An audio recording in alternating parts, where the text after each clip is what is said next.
A new wave of options on spot Bitcoin ETFs is being hailed as a game changer for Bitcoin. And they're not even trading yet. And fans say they will be wild and unbelievably fantastic. But don't they know that crypto options have been around for years now?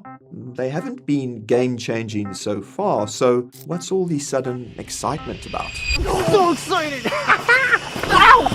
To find out, we're going boldly where, apparently, few crypto bros have been before, deep into the world of options. You'll learn how options work, their prospects for adoption in crypto, and why this time they might actually send BTC through the roof. This is a video you don't want to miss. Recently, the SEC approved options for BlackRock's IBIT Spot Bitcoin ETF. There are a few more hurdles for Larry and the gang to clear before these things can start trading, but it appears to be a done deal at this point. And like with the ETFs themselves, BlackRock's IBIT options are likely to be followed by a wave of competitor equivalents. And this has got a lot of people extremely excited, and we'll soon find out why. But first, if you're not familiar with options, let's get you up to speed. Options are a financial derivative. Like futures and perps, you are buying and selling a contract and not the underlying asset itself. Options contracts give the buyer the right, but not the obligation, to buy or sell an asset, in this case BTC, at a predetermined price and date in the future. An option to buy is called a call, and an option to sell is called a put. On the leading crypto options platforms, a typical call option contract will control 1 Bitcoin, but the price of the contract, called the premium, is far less, and this makes options a highly leveraged instrument. Let's use an example. Bitcoin is trading around 65,000 at the time of making this video. Now, if I buy 5,000 worth of Bitcoin today and BTC increases to 75,000, then I make a profit of around 770 or 15%. Alternatively, I can buy a $5,000 BTC call option that expires, say, 1 month from now with a strike price of 65,000. The strike price is the price that I want to pay when the contract expires. 1 month passes and the market price of BTC has risen to 75k. Since my call option controls 1 BTC, it now has an intrinsic value of $10,000. In options parlance, we'd say I am $10,000 in the money. And since the option cost me $5,000, I made a $5,000 profit, or 100%. Put options are simply the reverse situation. If I think that BTC's price is going to fall, I can buy a put option to sell it for a more favorable price and profit.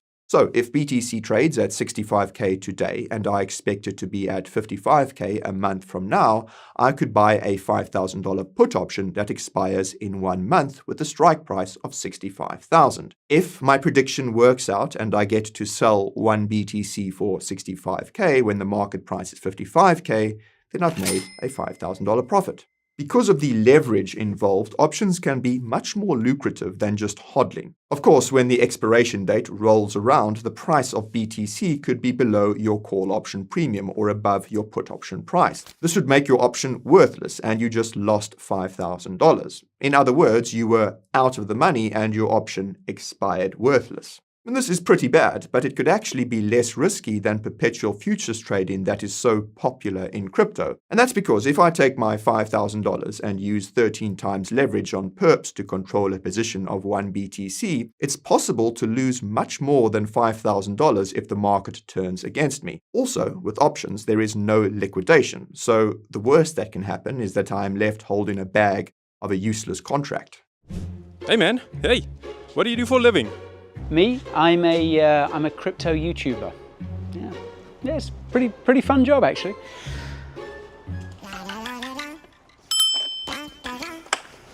See ya. What about you? What do you do for a living? Oh, me, man, I checked the CoinBureau deals page. It's got sign-up bonuses of up to $100,000 and trading fee discounts, but I mean huge trading fee discounts, and exclusive altcoin alpha in their subscription service. Check it out.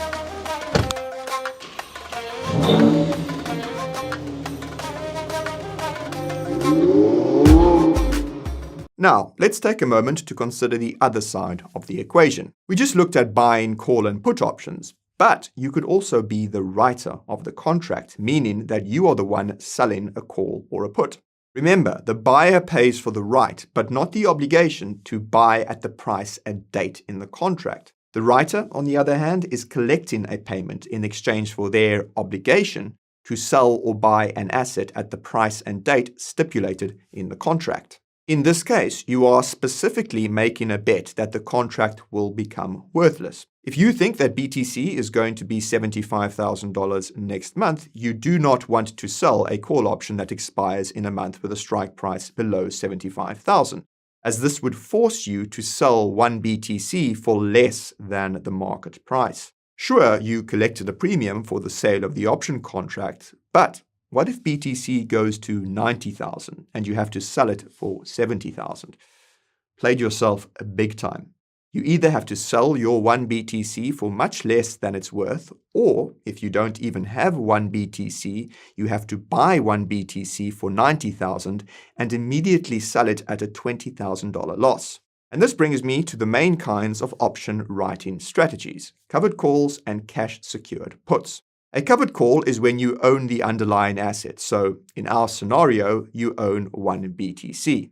You would sell covered calls to generate income from your holdings. In Bitcoin's case, this means you can generate a kind of yield on your BTC. As Bitcoin has no staking, this yield is a very attractive proposition to some market participants. Plus, if you bought your BTC a long time ago at a lower price, your risk may be limited to missing out on just a bit of gains, because if you have to sell your BTC when the call option expires, you may still be selling at a huge profit. A cash-secured put is a similar premise. Here, you're holding enough cash to buy the underlying asset at the strike price. And this is a way to generate yield from sitting on a pile of cash. Your ideal scenario is for BTC to stay above the strike price, because then the option is worthless at expiry and you just collected a premium payment for doing nothing. Alternatively, you can sell naked calls or puts.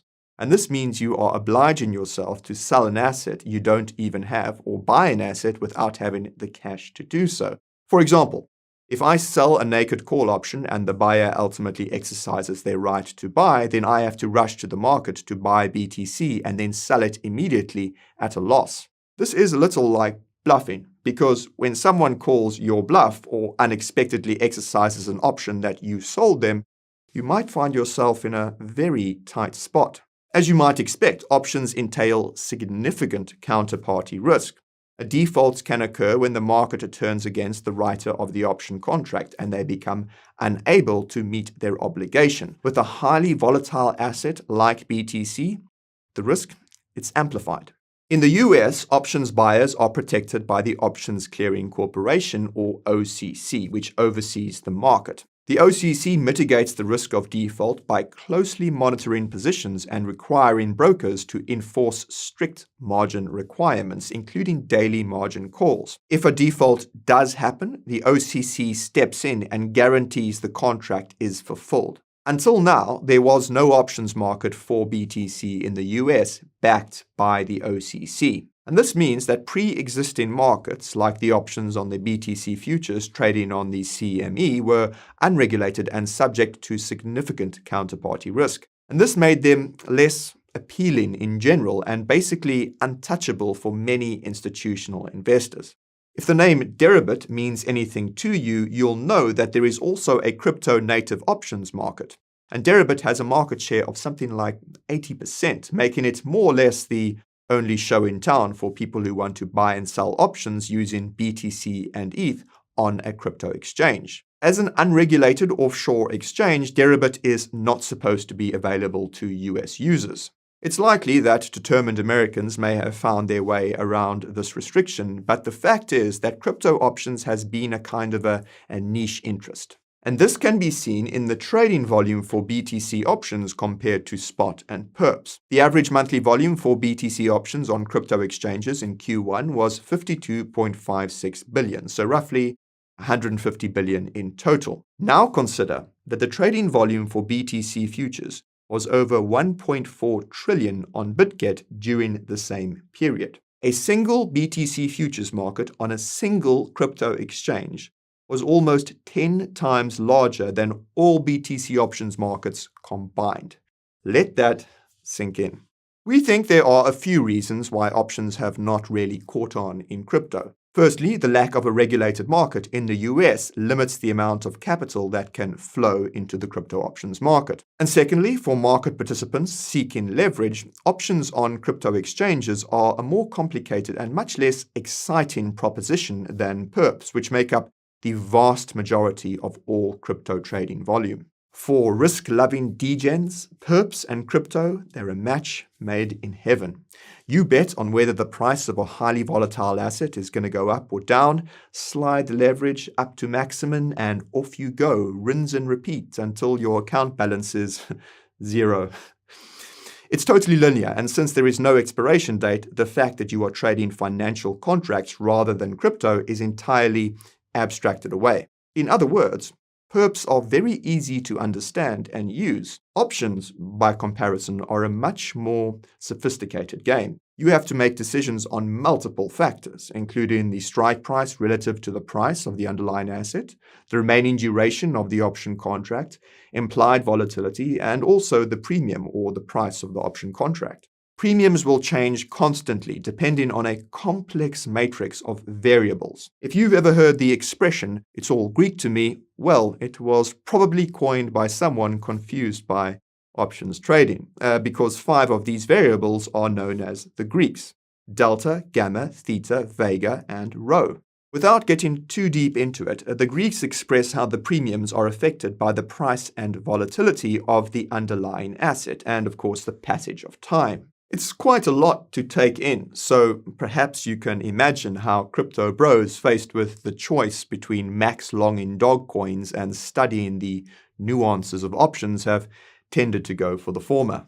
Now, if you're familiar with the world of meme stocks like GME and AMC, you'll probably know that options are actually quite popular with TradFi retail investors. But you have to understand that they don't have the same access to leverage that we do. They don't even have perps. US stocks do have a futures market, but these are subject to factors like dividends and interest rates, and the contracts need periodic settlement to reflect these adjustments. More importantly, retail investors' access to leverage is much more constrained. They don't let you 100x long or short anything. It's practically a desert out there. Options are about the most excitement they can get. It's not like over here in the fast lane. Anyway, now that IBIT options are coming, social media is suddenly all abuzz about how this is some kind of a game changer for crypto. So why is that? To understand why, we will refer to a post made by Jeff Park, head of alpha strategy at the crypto index fund manager and ETF provider Bitwise. Park's excited commentary went about as viral as it can get on options Twitter. It's been viewed more than 1 million times at the time of making this video. And Park says that Bitcoin's unique properties and the nature of the regulated options market are a powerful combination. Let's unpack that. Firstly, there has never been an OCC-protected regulated market for options on BTC in the US. Park suggests that the risk of counterparty default has deterred adoption of the existing unregulated markets like Deribit and CME futures. But now, thanks to the protection of the OCC, there will be nothing to stop retail and institutional investors flooding into the options market. According to another commentator, the Bitcoin maxi Fred Kruger, the new regulated market for options could even supplant perps to some extent. And this would be an extraordinary change because, as we saw earlier, the vast majority of volume traded in crypto is in perps. Kruger and Park expect these options to be hugely popular because A, people love leverage, and B, compared to perps, options are a superior way of making speculative leveraged bets. They do have a point because perp traders live in constant fear of being targeted for liquidation by market manipulators with enough capital and cunning to cause prices to wick violently up or down. With options, you don't have this problem. You pay an upfront premium for an option, and the worst that can happen is that it becomes worthless on expiry. You can't lose more than the premium, and despite options being a highly leveraged instrument, there is no being liquidated. It's an entirely different form of leverage, and one that should appeal to market participants who want to take on risk, but don't want to deal with the high-octane perils of perp trading. Plus, there is the time horizon factor. Options serve market participants who want to make leveraged bets on the medium to long-term market moves, say a week to a few months in the future. Then again, we're no longer talking about the new regulated market for options on IBIT here. This is just an argument about the nature of the options. And if options are by nature so superior to perps, you have to wonder again why existing crypto options have seen so little adoption by the crypto traders. Anyways, this is just the basic pitch for options in their newly regulated market in the US. Now, why does Park say that the combination of options and Bitcoin specifically is such a powerful one? This is related to the role of volatility in options trading and BTC's unique volatility characteristics. Firstly, the more volatile an asset is, the more expensive premiums tend to be. More volatility means the chance of making a big profit or loss are greater, so there is more demand for protection in the form of puts or the ability to speculate with calls. Unlike most equities and indices, when BTC's spot price increases, so does volatility. As the price of BTC rises, premiums become increasingly sensitive to changes in BTC's price. The result is that the price of the premiums can start to increase faster than the price of BTC itself. All of this is a very big deal for market makers. The higher BTC goes, the more holders of call options will be in the money and therefore likely to exercise their option to buy. The counterparty here is the market maker who will be facing the losses. To hedge their own position, market makers are forced to buy BTC. If this happens on a large enough scale, buying pressure from market makers will push up the price of BTC. And voila, you have a positive feedback loop. And this is called a gamma squeeze, or more precisely, a negative Vanna gamma squeeze. Don't ask. Park puts it in simpler terms. Quote, Bitcoin's case becomes explosively recursive. More upside leads to even more upside as dealers are forced to keep buying at higher prices. A negative Vanna gamma squeeze acts like a refueling rocket. Well, I do like the sound of that. Say, did you know that options on spot Ethereum ETFs could come as soon as November? Probably nothing. Recent history showed us what happens when a group of savvy retail investors spot the possibility for a gamma squeeze and manage to make it happen. I'm talking about the case of GameStop, whose shares rose from around $4 to more than $500 in an historic gamma squeeze in January 2021. And this is folklore for retail investors. So when Jeff Park dropped the magic words gamma squeeze in relation to BTC, you had better believe eyes started popping. And Park adds a cherry on top to this proposition by reminding us that BTC's max supply is of course capped, and that it trades 24/7, 365, not only on centralized exchanges, but also on the decentralized market on-chain.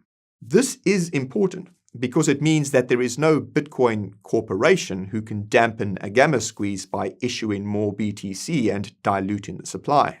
Plus, no matter how hot the market gets, no exchange operator or regulator will be able to shut it down in any sense. If you are familiar with the chronicles of GameStop, you'll know that several brokerage platforms, including Robinhood, restricted trading on its stock during the gamma squeeze. A few months later, GameStop increased the supply of its shares, thereby diluting their value. As neither of these things can happen with BTC, Park concludes that IBIT options are going to be, quote, unbelievably fantastic. Kruger said, quote, it's going to be wild.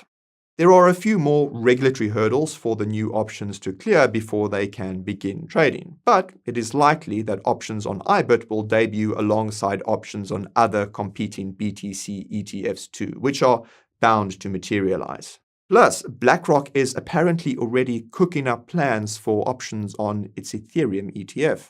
If the thesis outlined by Jeff Park comes to pass, this could be a driver for some of the most bonkers BTC price action seen this decade. If it's indeed true that the regulatory status quo in the US is what's prevented existing BTC options seeing mass adoption, then the new generation of regulated options markets might be everything they're cracked up to be. On the other hand, the fact that BTC options have existed in different forms for years now makes us a little cautious to believe all the hype. Unbelievably fantastic?